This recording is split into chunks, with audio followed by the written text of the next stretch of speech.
best way.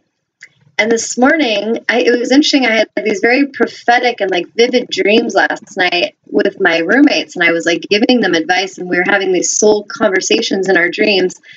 And then my beloved was telling me about a dream he had.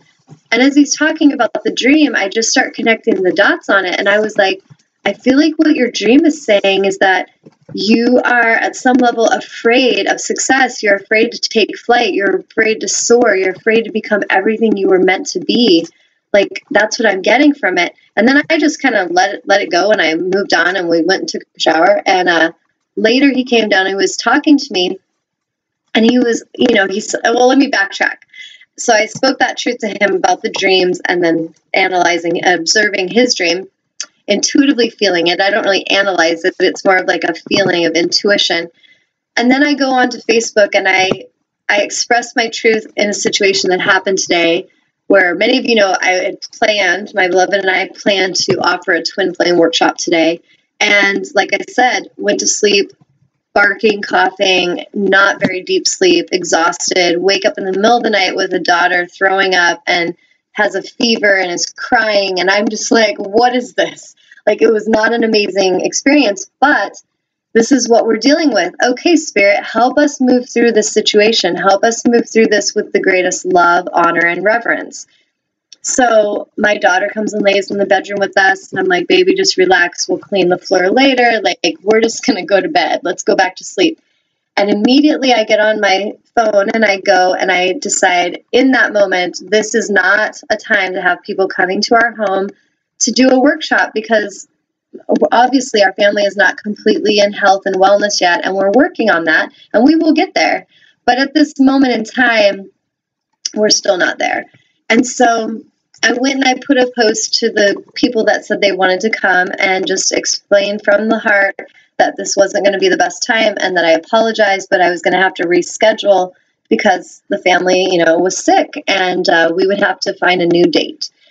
Well, some of the clients were very loving and compassionate. We're like, you know what, Tanya, it's all good, and I hope your family feels better. I'm sending love to you and your daughter, and I look forward to doing the workshop at the right time. Like, they understand, these souls have processed and understand that there is indeed a divine time for everything, and that they honor the now when the now shows them that this is not going to happen, even though we had an idea and a plan and we had this intention to do something.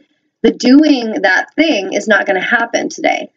And so those souls, I love you so much, because you're really embodying your divinity. You're really moving in this new earth reality that I am here to co-create and experience with others, which is one of win-win situations, one of honor and reverence, where we honor the now, we honor each other. We don't try to project any kind of anger at a healer if she can't give to us because she's needing to heal herself. We honor that, and we see that she is actually in alignment in loving herself and showing us that.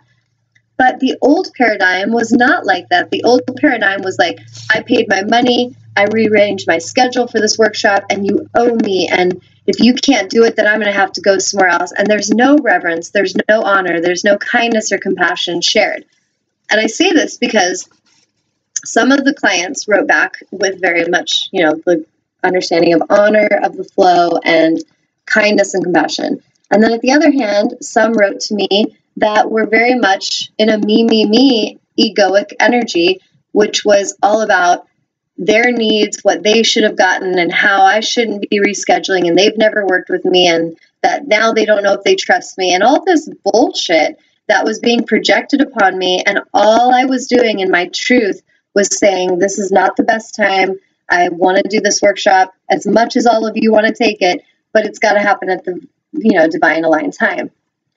And I spoke my truth to the people that were expressing in a not so loving way, let's say. And I just said, I am here to honor and serve others, but I also know that it is my highest intention to work with souls who actually honor myself. They honor and care about my well-being, my needs, as well as my family's. And these are souls that we're going to co-create magic together, because love is what is guiding every bit of the action and every bit of the movement. And any souls that feel like they are entitled to something of mine, or I owe them something, and they're projecting that upon me, and they show no compassion or no reverence, I will be happy to refund your freaking money, because that is not what I am here to go through in this life. And it was really powerful, because if any of you listening run a business, or you work in kind of business matters, we're kind of taught this, that the customer's always right, and that you're supposed to do whatever it takes to make them happy. Fuck that shit. I'm sorry, I'm just going to say it. Because that is teaching humans to be monsters. It is teaching misaligned, egoic humans that are fearful and frantic and that are controlling to actually think that if they do those behaviors, that we're going to cater to them. And then we enable that behavior, in essence. It's like that child that's in the line at the store, and they're throwing a tantrum and they want a candy bar. And it's that mom that's like, oh, here, honey, have the candy bar. Okay. Like, she's doing whatever she needs to do to get that kid just to not have a tantrum. Monster in the future. That child is going to be a freaking monster. And it takes strong will and conscious patience and awareness to tell the child, no, you will not get the candy if you respond in this way. And if you calm down, at some point you may be able to have a candy bar. But today you will not be getting the candy bar, because the way you're responding to me is not from love and honor. And you are throwing a tantrum and throwing a scene, and I'm not going to reward that behavior. I say this because this is like, we can all get that. Any of us that are parents know that we'll create monsters to do that with children. But look at how we do this as a society. How if we run a business, we feel like we've got to bow down to the ones who throw the biggest fit over what things should be like. And my soul knows it's here to create a new way. And so what do we have to do to create a new way? We have to have courage and fearlessness to face those who actually want to continue with the old way that isn't serving them or us. And we have to be willing to take a chance and a stand for what matters. And this is the kind of truthful living I'm talking about. It's courageous, because in this moment with this client, there's a potential, my speaking my truth and telling her that if you're going to show honor and love, like, we can work together. But if there's no love or reverence here, feel free to move along and I will refund your money gladly. There's a chance that person's not going to like me, that they're going to totally take that and twist it around and make it a victim story for themselves. And then they're going to go and lash out and publicly talk about how Tanya Love rejected them and told them, put them in their place. And this is a chance that I have, that I take every day when I live my truth, because not always do people love when you tell them the truth. In fact, I most of the time I observe that when you're challenging someone who's been in shadow with something, let's say they've been that toddler throwing a tantrum their whole damn life, and no one's dared to stand up to them, because in society, everyone's told we're supposed to cater to that, and we're supposed to just calm them down so that they'll be satisfied customers. Screw that. That is not going to help this planet. It's not going to help that person find their balance. And it's going to make the people that are living that way pissed off. And at least for me, when I'm honest, when I feel like I have to cater to people's misalignment, it pisses me off. And if I don't express that truth, it's going to feel stuck in me. And I feel like that's a lot of what this last week has been for me, is like helping me process and clear and move the congestion out of my heart space of how much I swallow back and I bite my tongue and I hold my truth in out of compassion and patience is what I tell myself. But sometimes, is it that, or is it just that a little bit of me is afraid if I spoke my truth, I'd not be invited back. I would be rejected once again. And if we can really at least see that, it helps us to break free of the enslavement, helps us to break free of the shackles of that, so that nobody else owns our expression. Nobody controls us. Like, as a healer, I love helping people. And yesterday I did teach a workshop that I could handle for a couple hours. And then at the end of that, I was exhausted because that was how much I could give that day. And I knew it. And I did this vision board workshop that was very peaceful. We were talking so much about the importance of presence and of honor and living authentically. And what was beautiful is the group of people that gathered in my home, they were so respectful and so honoring. And these women, some of them had just had like an auric clearing with me. Most of them had had auric clearings with me, and one new woman had not yet, but she's coming to see me Tuesday, which I'm excited about. And some of them have mentored with me, done yoga teacher trainings. But what was cool is that sitting in this group, I in my heart wanted to help inspire love and passion in them and help them ignite their dreams in this new year. And this was our intention with the Vision Board Workshop. And in their hearts, they expressed back to me honor and reverence for all that I had done to help them. And it was this beautiful time at that table of sacred heart expression back and forth. And that is what I'm here to enjoy more of in 2016. Not having people who want to come in and bark orders at me that don't even know me, telling me what I'm supposed to be doing, this old paradigm, and then at the same time projecting that they're very spiritually aligned and that they have been training and mentoring with so many people. And you know what? I don't give a shit. Like, people that want to tell me how many mentors they've worked with, they want to tell me how many books they've read, they want to tell me all the classes they've taken on spirituality, and then at the same time, they show no honor, no reverence, no respect, and they do not step in a moment of presence. That tells me everything.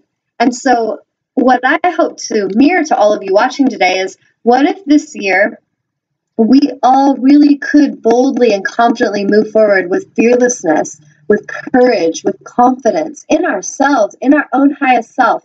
And what if we had the courage to speak our truth? Even when it means that we may not get that contract, even if it means that those people, that we work for might fire us, they might lay us off. That's the kind of truth telling that we need to embody to change this planet around, to shift things around. If we got a bunch of people walking around that are talkers and they're not following through, it's going to create chaos and it's going to stall forward expansion and forward evolution. If we have a bunch of people that walk around biting their tongue and they never speak their truth, it's creating this suppressed feeling, this congestion that never lets the energy move. And for me, what I realize health is, in essence, is allowing energy to move and flow through freely. So if we're not allowing that freedom and that movement, we actually create stagnation, we create congestion, and it turns into disease. And for me, it was a week's lesson. And sometimes Spirit has a beautiful way of giving me a human experience again, because I have not been sick in years.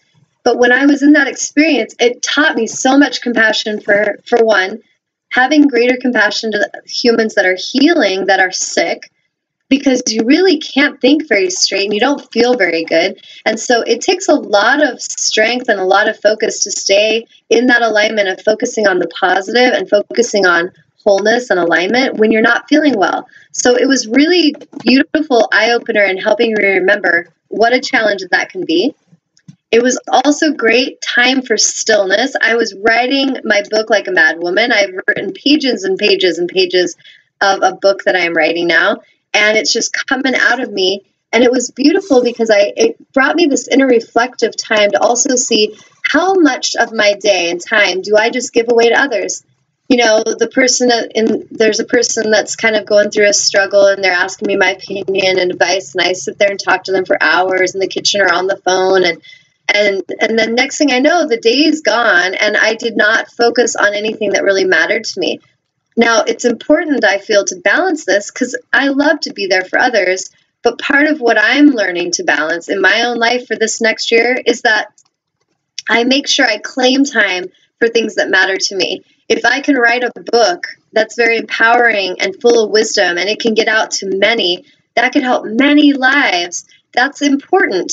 And if I never give time for that to happen, because I'm always like trying to give advice to all these people that just want to take from me, and they don't really care what that does to me at the end of the day, that's part of my own lesson of self-love. And that's what I'm mirroring to all of you is in your own life, if we look in, are we doing this to ourselves? Are we putting our own passions last? Are we putting everybody else's needs first?